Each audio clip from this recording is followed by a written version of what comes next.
गया। पहले तो ये मान लेना सब देवता की मूर्ति खंडित हो सकती है, पर शंकर का शिवलिंग कभी खंडित नहीं होता, वह अखंड है, वह अखंड है। अगर उसका भगवान शंकर का शिवलिंग अगर खंडित भी हो जाता है, 2 टुकड़े हो गए, 4 टुकड़े हो गए, 5 टुकड़े हो गए, 6 टुकड़े हो गए, 1000 टुकड़े हो गए तो वह हजारों पूजाते हैं। 4 टुकड़े हो गए तो 4 पूजाते हैं, 25 टुकड़े हो गए तो 25 पूजाते हैं, 100 टुकड़े हो गए तो 100 पूजाते हैं। शंकर का शिवलिंग कभी खंडित नहीं माना गया, वो अखंड है, वो खंडित नहीं कहला। एक था तो एकांतेश्वर था, ज्यादा टुकड़े हो गए, सहस्त्रेश्वर महादेव हो गए। सहस्त्रेश्वर, बहुत सारे शिवलिंग हो गए, बहुत, उसकी कृपाएं बढ़ गए। तुम नहीं बढ़ा रहे थे वंश तो उसने बढ़ा दिया, उसने कहा मैं बढ़ गया, ले। हम उसको छोटा क्यों ना समझ, हम क्यों छोटा समझ रहे हैं उसको समझें। इच्छा दी जाती है। हमारे यहां भी हमारे बच्चे लोग पूछते हैं, आपने किसी से गुरु मंत्र तो नहीं लिया है? पहले गुरु मंत्र लिया है तो मंत्र ना लीजिए, दीक्षा ना लीजिए। आप ले चुके हो, भले बाल्य अवस्था में दी, पर गुरु मंत्र आपके पास में है तो क्यों लेना?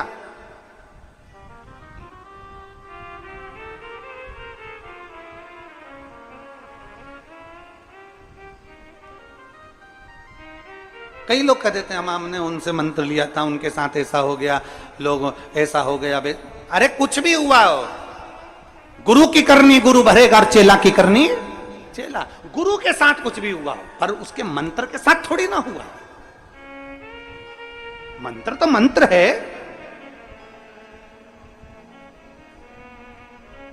हम तो यहां तक कहते हैं, कई लोग कह देते हैं हमारे यहां शंकर जी का शिवलिंग है वो खंडित हो गया, बच्चे ने गिरा दिया, टूट गया, हम दूसरा लिया है। क्यों भैया? तुम्हारे पति का हाथ टूट जाए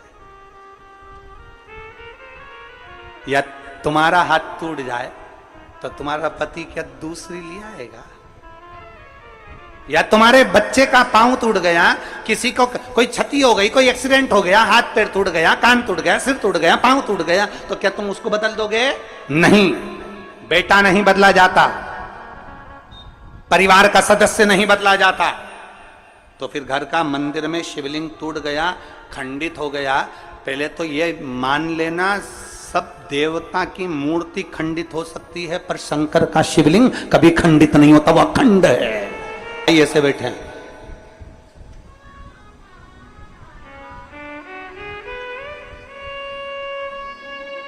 आप में से कई माताएं, कई भाई ऐसे बैठे हैं जो कुबेरेश्वर बाबा की पवित्र भूमि पर बैठते हैं, एक कंकर उठाते हैं, पूजन करते हैं, पूजन करके उसको हाथ में लेकर बहुत देर तक देखते रहते हैं कि इसमें शंकर तो मुझे नजर आए, मुझे शिव तो दिख जाए। और सत्यता तो यही है, नीला चश्मा लगाओगे तो सब नीले दिखेंगे, पीला लगाओगे पीले दिखेंगे। जब दिल में शिव बैठा होगा ना तो कंकर में भी शिव ही नजर आना प्रारंभ हो जाता है, ये निश्चित शिव ही दिखता। और ब्राह्मण हत्या जब माथे चढ़ी, इंद्र ने सोचा क्या करूं, एक कमल की डंडी के अंदर इंद्र जाकर छुप गए। नारद जी ने कहा कब तक छुपे रहोगे, ब्राह्मण हत्या तो पीछा छोड़ने वाली नहीं है, एक काम करो, इस ब्राह्मण हत्या को 4 जगह पर बांट दो। पहला, पृथ्वी को ब्राह्मण हत्या का भाग दिया तो पृथ्वी का बंजर भाग ब्राह्मण हत्या का भाग है। पृथ्वी पर जो वृक्ष लगते हैं, वृक्ष में जो गोंद लगती है वो ब्राह्मण हत्या का अंश है। इसलिए भगवान के प्रसाद में गोंद नहीं डलती, क्योंकि उसमें ब्राह्मण हत्या का अंश रहता है। गोंद के लड्डू का भोग भगवान को नहीं लगता, क्योंकि उसमें ब्राह्मण हत्या का अंश रहता है। दूसरा भाग दिया जल को, जल के ऊपर जो फेन रहता है वो ब्राह्मण हत्या का अंश है। तीसरा भाग दिया अग्नि को, अग्नि की जो ऊपर नीली लपट रहती है वो ब्राह्मण हत्या का अंश है। चौथा भाग दिया स्त्री को, स्त्री का रजस्वला होना ब्राह्मण हत्या का अंश है। 4 स्थान पर बांट दिया। इंद्र वापिस सिंहासन पर जाने लगे। तो अंदर कक्ष में थे तो कुछ माताएं बाहर बैठ के बात कर रही थी। एक बोली कि शंकर जी को बेलपत्री चढ़ाना तो दूध पीछे की तोड़ के फिर चढ़ाना। दूसरी बोली मैं तो ऐसी चढ़ा दूंगी। तीसरी बोली नी नी नी ऐसी नहीं चढ़ाना। चौथी बोली ऐसी चढ़ाना। पांचवी बोली ऐसी चढ़ाना। सब बैठ के बात कर रही थी। फिर धीरे धीरे उनने भजन गाना चालू कर दिया। हमारा निवेदन है तुम्हारा दिल कर जाए ना शंकर को वैसे रिझाना। तुम्हारा दिल कर जाए कि शिव को कैसे रिझाना, वैसे तुम रिझाओ, दिखावे से नहीं।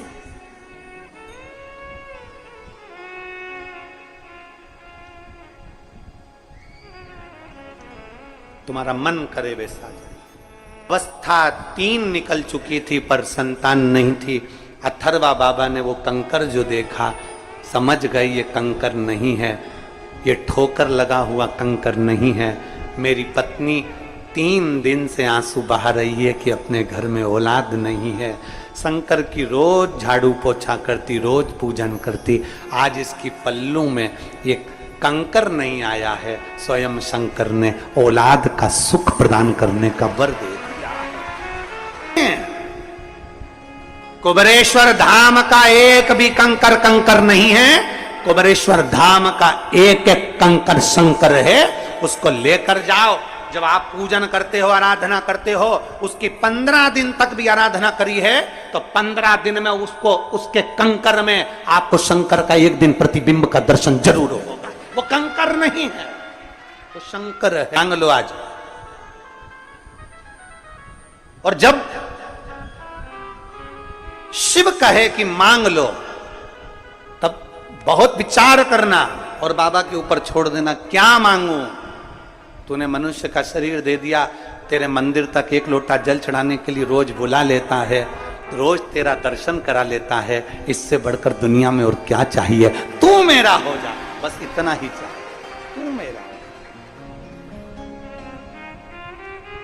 अच्छी का नहीं, देवताओं का भी कल्याण कर दे, ऐसा पुत्र चाहिए, ऐसी संतान चाहिए। भगवान शंकर ने वर दे दिया, अथर्वा तुम्हारे घर में एक पुत्र का जन्म होगा, तुम चिंता न करो। तब माँ ने पूछ लिया शांति से, तुझे क्या चाहिए? शांति कहती है बस इतनी कृपा कर दो, मेरे घर में एक लक्ष्मी जैसी बेटी का जन्म हो जाए जो संपूर्ण विश्व का कल्याण करे। पिता बेटा मांग रहा है, पत्नी बोलो तो जम के बेटी मांग रही है।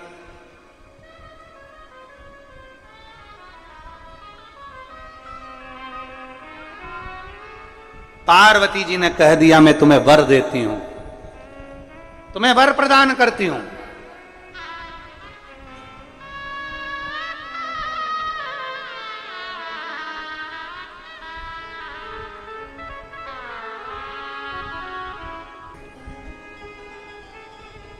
बेटे का नाम जब जन्मा दधीची ऋषि हो गए और मां का नाम, जो बेटी जन्मी उसका नाम दधिमती माता हो गया। दधिमती। दादिच ब्राह्मण, दायमा ब्राह्मणों की जो कुल देवी हैं दधिमती माता, दधीची ऋषि की बहन है।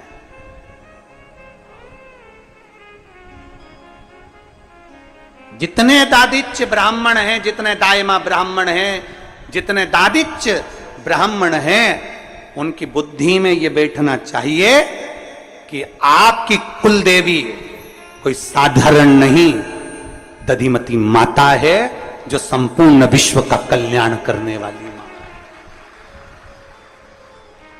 संपूर्ण विश्व का कल्याण करने।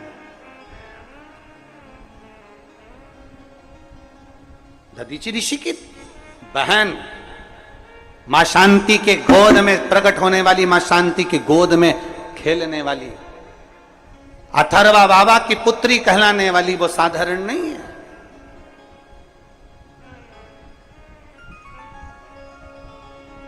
यहां शास्त्र कहता है जिस समय पर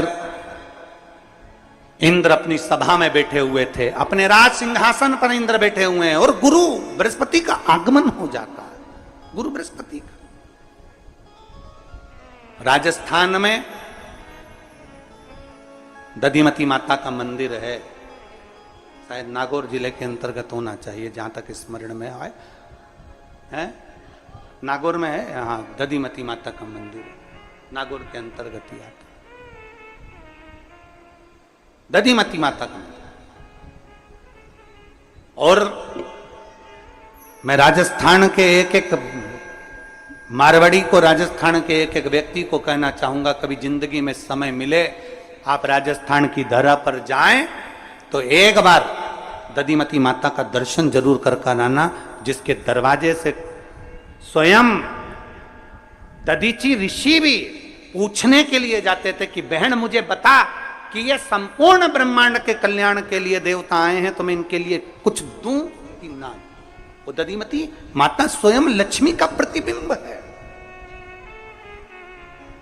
और मैं दादिच्य ब्राह्मण को, दायमा ब्राह्मणों को धन्यवाद देता हूं, आपके चरणों को साधुवाद देता हूं कि आपकी कुलदेवी दधिमती माता, आपकी कुलदेवी।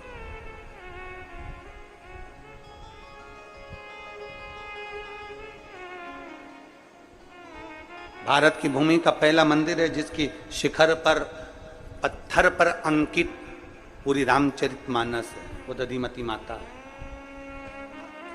रामचरितमानस पूरे शिखर पर अंकित है दधिमती माता।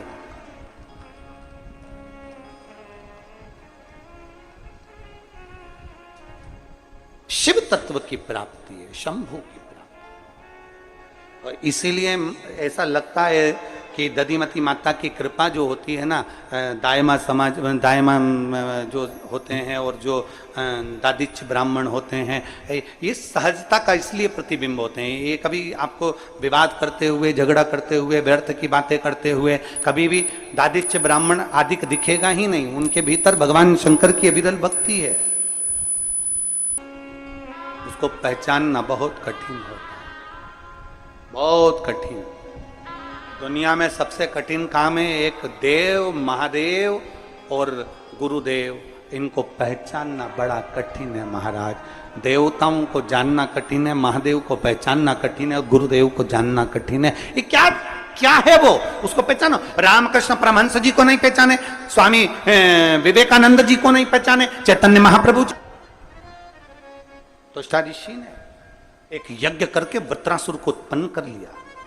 वृत्रासुर से हार गए, सारे देवता हार गए, बार बार हार गए। इंद्र घबरा गया, तुरंत भगवान ब्रह्मदेव के पास गए, ब्रह्मा जी कुछ करिए। ब्रह्मदेव ने कहा शंकर जी के पास जाइए। भोलेनाथ जी ने कहा केवल इसका एक सार तत्व है, केवल एक सार तत्व इसका है। क्या सार तत्व? इसका सार तत्व केवल इतना है कि दधीची ऋषि के पास जाओ और उनसे उनकी अस्थियां मांग लो। वो अस्थियां शस्त्र का काम करेगी और वृत्रासुर मर जाएगा। दधीची ऋषि के पास इंद्र पहुंचे उससे पहले दधीची ऋषि अपनी बहन दधिमती के पास पहुंच गए।